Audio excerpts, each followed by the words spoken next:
যেই দলই আসুক আমি চাবো সুন্দর একটা বাংলাদেশ, যে বাংলাদেশের মানুষের কোনো ভেদাভেদ, কোনো ত্যাগী, কোনো নির্যাতন থাকবে না, একটা উন্নত বিশ্বের মতো খুব সুখী শান্তি একটা বাংলাদেশ চাই। আগামী নির্বাচনের পর বিএনপি হোক বা জামাত, যে দলই সরকার গঠন করুক না কেন, একটি বিষয় এখন প্রায় নিশ্চিত, ভোটের ফল নির্ধারণে বড় ফ্যাক্টর হয়ে উঠতে পারেন নারী ভোটাররা। পরিসংখ্যান বলছে দেশের মোট ভোটারের প্রায় অর্ধেকই নারী, কিন্তু বিষয়টা শুধু সংখ্যায় সীমাবদ্ধ নয়। সিদ্ধান্ত গ্রহণের ক্ষেত্রেও নারীরা এখন অনেক বেশি সচেতন, হিসাবী এবং সক্রিয়। আগের মতো শুধু পারিবারিক বা সামাজিক চাপে ভোট দেওয়ার প্রবণতা কমেছে।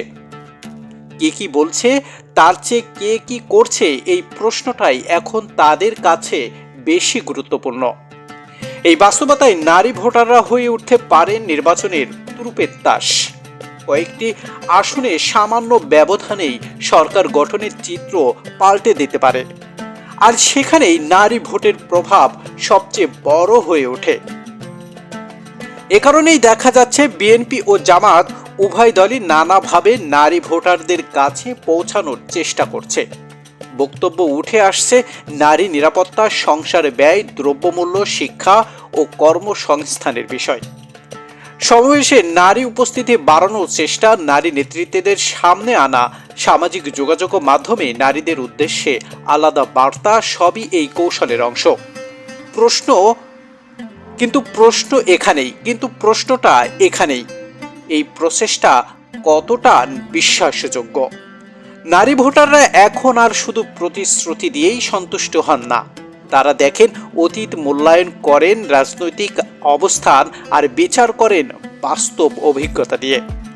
নারী নির্যাতন, কর্মক্ষেত্রের নিরাপত্তা, সামাজিক সম্মান, এই বিষয়গুলোতে কার ভূমিকা কী ছিল সেটা তারা ভুলে যাননি। আরেকটা গুরুত্বপূর্ণ বিষয় হলো, নারী ভোট এখন আর আবেগ নির্ভর নয়, বরং বাস্তবতা নির্ভর। কোন দল তাদের জীবনের বাস্তব পরিবর্তন আনতে পারে, এই প্রশ্নটাই তাদের সিদ্ধান্তের কেন্দ্রে। তাই আগামী নির্বাচনে নারী ভোটাররা